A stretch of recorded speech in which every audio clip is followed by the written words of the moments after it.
കൂടുതൽ വാർത്തകളും വീഡിയോകളും കാണാൻ ഈ ചാനൽ സബ്സ്ക്രൈബ് ചെയ്യുക. കൂടെ ബെൽ ബട്ടൺ അമർത്തുക. നമസ്കാരം. ഏഷ്യാനെറ്റ് ടിവിയുടെ എപ്പിസോഡിലേക്ക് എല്ലാ മനഃപ്രേക്ഷകർക്കും ഹൃദയം നിറഞ്ഞ സ്വാഗതം. ഇന്നത്തെ നമ്മുടെ വിഷയം എന്ന് വെച്ച് കഴിഞ്ഞാൽ, എന്താണ് ബാധാദോഷം? നമുക്ക് ഒരിക്കലും മാറാത്ത ബാധാവിഷയങ്ങളുണ്ടോ? ബാധാവിഷയം എന്ന് വെച്ച് കഴിഞ്ഞാൽ, നമ്മുടെ ബാധാനിരൂപണം എന്ന് പറഞ്ഞ് നമ്മുടെ ജ്യോതിഷ പുസ്തകമുണ്ട്. അതിനകത്ത് ഏകദേശം നമുക്ക് ഈശ്വരന്മാർ 3300 കോടി ഈശ്വരന്മാരുണ്ടെന്നാണ് പറയപ്പെടുന്നത്. അതേ കണക്കിൽ തന്നെ നമുക്ക് ബാധാവിഷയങ്ങളുമുണ്ട്. അത് ചില ബാധാവിഷയങ്ങൾ ദേവന്മാരുടെ ഭൂതഗണത്തിൽപ്പെടുന്ന ബാധാവിഷയങ്ങളുണ്ട്. അല്ലാതെ ദുർമരണം സംഭവിച്ച ബാധാവിഷയങ്ങളുണ്ട്, ദുർബാധാദോഷങ്ങൾ, അങ്ങനെയുള്ള വിഷയങ്ങളൊക്കെ വേറെയുണ്ട്. നമുക്കൊരു ബാധാവിഷയം എന്ന് വെച്ചാൽ, ബാധ എന്ന വാക്കെന്ന് വെച്ചാൽ ബാധിക്കുക, ഏൽക്കുക, ദോഷകരമായിട്ട് ഏൽക്കുന്ന അവസ്ഥയാണ് ബാധ. നെഗറ്റീവായിട്ട് ബാധിക്കുന്നതിനെയാണ് ബാധ എന്ന് പറയുന്നത്. അത് ഒരു ബാധ എന്ന് പറഞ്ഞാൽ ഈ നമ്മുടെ ചില സിനിമകളിലും സീരിയലുകളിലൊക്കെ കാണിക്കുന്ന പോലെ വെള്ള സാരി കൊടുത്തൊന്ന് പേടിപ്പിക്കുകയോ ഉടൻ തുള്ളുവോ ബഹളം ഉണ്ടാക്കുകയും ചെയ്യില്ല. അത് ആ സംവിധായകൻ്റെ ഒരു ബുദ്ധിയായിട്ട്, അല്ലെ അദ്ദേഹത്തിൻ്റെ ഒരു ചിന്താശേഷിയിലുള്ളൊരു പ്രേതമായിട്ടല്ലോ ബാധയായിട്ടോ ഒക്കെ പറയാൻ പറ്റുള്ളൂ. അപ്പം അങ്ങനെ ബാധാവിഷയങ്ങൾ ഇഷ്ടം പോലുണ്ട്.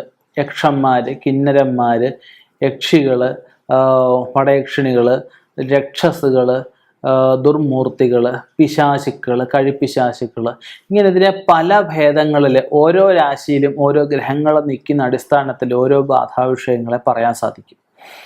പിന്നെ വേറൊരു ഭാഗമുണ്ട്, എല്ലാം ബാധയൊന്നുമല്ല. ചിലർ ഈ റാട്ട് കാണിക്കുന്ന അവസ്ഥകളുണ്ട്. എല്ലാം ബാധാവിഷയം എന്ന് പറയാനത്തില്ല. ചില മനസ്സിൻ്റെ വിചാരം, നമ്മൾ ഒരു 10 മിനിറ്റ് ആലോചിച്ച് എൻ്റെ അണപ്പല്ലിന് വേദന എടുക്കുന്നു എന്ന് ഞാൻ 10 മിനിറ്റ് ആലോചിച്ചാൽ ആ 11ാമത്തെ മിനിറ്റിൽ എൻ്റെ അണപ്പല്ലിന് വേദന ഉണ്ടാവും. മനസ്സാണ് ഏറ്റവും വലിയ ബാധ എന്ന് പറഞ്ഞാൽ. മനസ്സ് നന്നാണെങ്കിൽ എന്ത് വലിയ ശക്തി, ആന കുത്താൻ വന്നാൽ പോലും ആന കുത്താൻ വന്നാൽ ഓടണം വേണ്ടെന്നുള്ളതല്ല, അതുപോലും നമുക്ക് അത്ര ഭയം നമുക്ക് ഉണ്ടാവില്ലെന്നാണ് പറയുന്നത്. രക്ഷപ്പെടാനുള്ള വഴി നമുക്ക് തെളിഞ്ഞു കിട്ടും. അത് നമ്മുടെ മനസ്സ് നേരെ നിൽക്കണം. ഈശ്വര വിചാരം ആദ്യം വേണ്ട ഒരു ഘടകം തന്നെയാണ്. നമുക്ക് ഈ പറഞ്ഞ പോലെ തന്നെ പലർക്കും പല വിധത്തിൽ ബാധാവേശങ്ങളുണ്ടാവും. ശത്രുക്കൾ ചെയ്തു വിടുന്ന ബാധാദോഷങ്ങളുണ്ട്. ഈ അസമയത്ത് പോകാൻ പാടില്ലാത്ത കുറച്ച് സ്ഥലങ്ങളുണ്ട്. അവിടെയൊക്കെ പോയി കഴിഞ്ഞു കഴിഞ്ഞാൽ ബാധാവിഷയങ്ങളുണ്ടാവും. ഇതുകൂടാതെ തന്നെ പലയിടത്ത് ദുർമരണ സ്ഥലത്തുകളിൽ പോയി എന്തെങ്കിലുമൊക്കെ പെട്ടെന്ന് നമുക്ക് എന്തെങ്കിലും കണ്ട് പേടിക്കുക. മനസ്സിൻ്റെ ശക്തി, അതായത് മനസ്സിൻ്റെ പോസിറ്റീവ് എനർജി, മനസ്സിൻ്റെ ബലം കുറയുകയും ഭയം വർദ്ധിക്കുകയും ചെയ്യുമ്പോൾ മനസ്സിന് നെഗറ്റീവ് എനർജി നമ്മുടെ മനസ്സിന് ബാധിക്കും. ഈ സമയത്ത് രണ്ട് നെഗറ്റീവ് എനർജികൾ മെർജ് ചെയ്ത് വലിയൊരു ശക്തിയായിട്ട് ഈ ആളിൽ ആ ബാധ ആവേശം ഉണ്ടാവും. ഈ ആവേശം ഉണ്ടാകുമ്പോൾ തൊട്ട് ഈ ആളുടെ കൺട്രോൾ ഈ ആളുടെ കയ്യിൽ നിന്ന് പോകും. സ്ഥിരമായിട്ട് 5 മണിക്ക് എണീറ്റുകൊണ്ടിരുന്ന ആൾ 10 മണിക്ക് എണീക്കുക, ആരോടും എതിർത്ത് സംസാരിക്കാതിരുന്ന ആൾക്കാർ എതിർത്ത് സംസാരിക്കുക, കഴിക്കാത്ത ഭക്ഷണങ്ങൾ പലതും കഴിക്കുക, ആത്മഹത്യാ പ്രവണത കാണിക്കുക, ഇഷ്ടമുള്ളവരോട് വെറുപ്പിക്കുന്ന സംസാരങ്ങൾ ഉണ്ടാവുക, ആരെയും കണ്ടുവരാത്ത രീതിയിൽ നടക്കുക, വേഷങ്ങൾ നേരത്തെ ധരിച്ചുകൊണ്ടില്ലാത്ത വേഷങ്ങൾ ധരിക്കുക, ഒന്നിനോടും താല്പര്യമില്ലാതെ വരിക, ചിലരാണെങ്കിൽ ഡിപ്രഷനായിട്ട് ഒരു മൂലയ്ക്ക് പോയി ഇരിക്കുക, ഇങ്ങനെ പല വിഷയങ്ങൾ. ചിലരാണെങ്കിൽ ബഹളം വെക്കും, ചിലരാണെങ്കിൽ മറ്റുള്ളവർ ഉപദ്രവിക്കുന്ന പ്രവണത കാണിക്കും.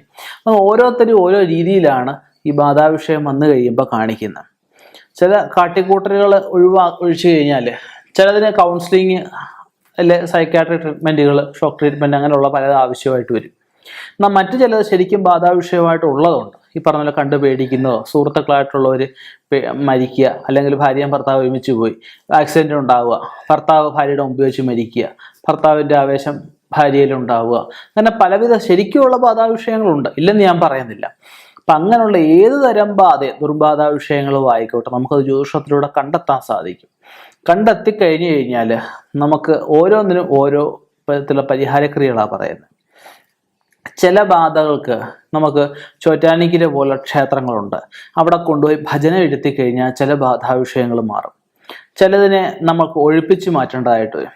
ചിലത് നമുക്ക് തകിട് കൊണ്ടോ യന്ത്രം കൊണ്ടോ ഒക്കെ നിൽക്കുന്ന ബാധാവിഷയങ്ങൾ ചിലതുണ്ട്. ചിലതെന്ന് പറഞ്ഞു കഴിഞ്ഞാൽ നമുക്ക് ഗുരുതി, അങ്ങനെയുള്ള കാര്യങ്ങളൊക്കെ നമുക്ക് കണ്ട് തൊഴുത് കഴിഞ്ഞാൽ മാറുന്ന ബാധാവിഷയങ്ങളുണ്ട്. ചിലതിന് ചരട് ജപിച്ച് കിട്ടിയാൽ മതി. അങ്ങനെയുള്ള ഏത് വിധത്തിലുള്ള ബാധാവിഷയം എങ്ങനെ വന്നുകൂടി, ഇതെന്ത് പഴക്കമുള്ളതാണ്, സ്ത്രീയാണോ പുരുഷനാണോ എന്താണെന്ന് നമ്മൾ ആദ്യം ചിന്തിച്ച് കണ്ടെത്തുന്നിടത്താണ് ജ്യോതിഷന്റെ കഴിവിരിക്കുന്നത്. അപ്പം അങ്ങനെ ചിന്തിച്ച് കണ്ടെത്തിക്കഴിഞ്ഞാൽ എത്രയും പെട്ടെന്ന് ഇത് പരിഹരിക്കണം. ചുമ്മാ ബാധയുണ്ടെന്ന് പറഞ്ഞ് വല്ല നടന്നിട്ട് കാര്യമില്ല. അപ്പം എത്രയും പെട്ടെന്ന് പരിഹരിക്കണം. 1 മിനിറ്റെങ്കിൽ 1 മിനിറ്റ് നമ്മുടെ കൺട്രോളിൽ നമ്മൾ നിൽക്കണം. നമ്മുടെ മനസ്സ് വേറൊരാളുടെ കൺട്രോളിൽ പോകാൻ പാടില്ല. ചില ബാധാവിഷയങ്ങളുണ്ട്, അതിനെ നമുക്ക് പ്രശ്നത്തിൽ കണ്ടെത്താൻ സാധിക്കില്ല. അതിന് ഉപാസനയുള്ള ഒരു ജ്യോതിഷൻ മാത്രമേ അങ്ങനെയുള്ള ബാധാവിഷയങ്ങളെ കണ്ടെത്താൻ പറ്റുള്ളൂ. ബാല യക്ഷിണി എന്ന് പറഞ്ഞ ബാധാവിഷയമുണ്ട്. പിന്നെ കിന്നര ഗന്ധർവൻ എന്ന് പറഞ്ഞൊരു ബാധാവിഷയമുണ്ട്. അതുപോലെ തന്നെ ശ്മശാന വാരാഹി എന്ന് പറഞ്ഞൊരു ബാധാവിഷയമുണ്ട്. നീച മൂർത്തി എന്ന് പറഞ്ഞ ബാധാവിഷയം. ഇങ്ങനെയുള്ള ചില ചില പറഞ്ഞ ദുർദേവതകളൊക്കെ ഉണ്ട്. ഇതിനെയൊന്നും ചില സമയത്ത് നമുക്ക് സാധാരണ ഒരു പ്രശ്നത്തിൽ കണ്ടെത്താൻ സാധിച്ചില്ല എന്ന് വരും. അപ്പം ഇതൊക്കെ എന്ന് പറഞ്ഞു കഴിഞ്ഞാൽ അർഗോല ബന്ധങ്ങളൊക്കെ ഉണ്ട്. ഇതൊക്കെ നമുക്ക് ഈ പറഞ്ഞ പോലെ ഉപാസനയുള്ള ഒരാൾ പ്രശ്നം വെച്ച് കണ്ടെത്തി കഴിഞ്ഞാൽ അതിനെ നമുക്ക് പൂജകളും അത് മന്ത്രങ്ങൾ ജപിക്കുമ്പോൾ വായുവിൽ അഗ്നി ഉണ്ടാവും എന്നാണ് പറയുന്നത്. ആ അഗ്നി നമുക്ക് നെഗറ്റീവായിട്ട് ദോഷകരമായിട്ട് നിൽക്കുന്ന അവസ്ഥയുടെ ആ ഒരു കാഠിന്യത്തെ കുറയ്ക്കുകയും അതിനെ മറ്റൊരു മീഡിയത്തിലേക്ക് അല്ലെങ്കിൽ മറ്റൊരു രൂപത്തിലേക്ക് ആവാൻ ഈ പൂജയുടെ ശക്തി കൊണ്ട് സാധിക്കുകയും ചെയ്യും. ഇപ്പോൾ ചില പറയും ഈ മണിച്ചിത്രത്താഴ് മോഡലാന്നൊക്കെ പറയും. അതിനകത്തും സത്യം കുറച്ച് എന്തായാലും ഉണ്ട്. എന്തിനും ഒരു നാണയം എടുക്കുമ്പോൾ അതിന് 2 വശം ഉണ്ടെന്ന് പറഞ്ഞതുപോലെ തന്നെ ചിലതിന് പൂജയും ചിലതിന് ഈ പറഞ്ഞ സൈക്കാട്രിപരമായിട്ടുള്ള കാര്യങ്ങൾ രണ്ടും ആവശ്യമായിട്ട് വരും. മനസ്സാണല്ലോ ഇതിൻ്റെ ഏറ്റവും വലിയ ഘടകം എന്ന് പറഞ്ഞു കഴിഞ്ഞാൽ. അപ്പോൾ ആ പറഞ്ഞ പോലെ തന്നെ ഈ പറഞ്ഞ ബാധാവിഷയം ചിലതിനെ കണ്ടെത്താൻ സാധിക്കാത്തത് കണ്ടെത്തി കഴിഞ്ഞ് കഴിഞ്ഞാൽ മാറ്റണം. അതുപോലെ തന്നെ ചില ബാധാവിഷയങ്ങൾ നേരത്തെ ഞാൻ ബാധാവിഷയം ദുന്തുകാവൻ ബൊത്തുകാവൻ എന്നൊക്കെ പറഞ്ഞ ചില ബാധാവിഷയങ്ങളെ കുറിച്ച് മുമ്പ് പല എപ്പിസോഡ് ഞാൻ പറഞ്ഞിട്ടുണ്ട്. ഇങ്ങനെ മാറാത്ത വിഷയങ്ങളുണ്ട്. ചിലതിന് ഗുരുതി അങ്ങനെയുള്ളതൊക്കെ കുടിക്കാൻ കൊടുക്കേണ്ടതായിട്ട് വരും. ചില ബാധാവിഷയങ്ങൾ നമ്മൾ ഈ പറഞ്ഞാൽ ഭക്ഷണപ്രിയരായിരിക്കും, ഭക്ഷണം കൊടുത്താൽ മാറുന്ന ബാധാവിഷയങ്ങളുണ്ട്. ചിലതാണെങ്കിൽ ഈ പറഞ്ഞ പോലെ നമ്മളതിനെ രൂപത്തിലേക്ക് ആവാഹിച്ച് ചിലപ്പോൾ കത്തിച്ച് കളയോ ചിലപ്പോൾ ഏതെങ്കിലും വൃക്ഷങ്ങൾ തറയ്ക്കുകയോ ഒക്കെ ചെയ്യേണ്ടതായിട്ടൊക്കെ വരും. അപ്പം അങ്ങനെ നമുക്ക് ഒരിക്കലും മാറാത്തതായിട്ട് ബാധാവിഷയങ്ങളൊന്നും തന്നെ ഇല്ല. അപ്പം അത് ശാശ്വതമായിട്ട് മാറ്റുന്നതോടൊപ്പം തന്നെ നമുക്ക് തിരിച്ചിത് വീണ്ടും ആവേശം ഉണ്ടാവാതിരിക്കാൻ എന്തെങ്കിലും ശക്തമായ രക്ഷയും ബാധയേറ്റ ആൾ ബാധാവിഷയമുള്ള ആൾ ധരിക്കണം. ധരിച്ചു കഴിഞ്ഞാൽ പിന്നീട് ആ ഒരു ഒരു ബാധയുടെ ഉപദ്രവം ഉണ്ടാവില്ല. അപ്പം ബാധകളെ പറ്റിയുള്ള എപ്പിസോഡുകൾ എല്ലാവരും മനസ്സിലാക്കിയെന്ന് കരുതുന്നു. ഇനിയും ഇതുപോലെയുള്ള വ്യത്യസ്തമായ വിഷയങ്ങൾ നമ്മൾ കണ്ടുമുട്ടാം. നിർത്തുന്നു. നന്ദി, നമസ്കാരം.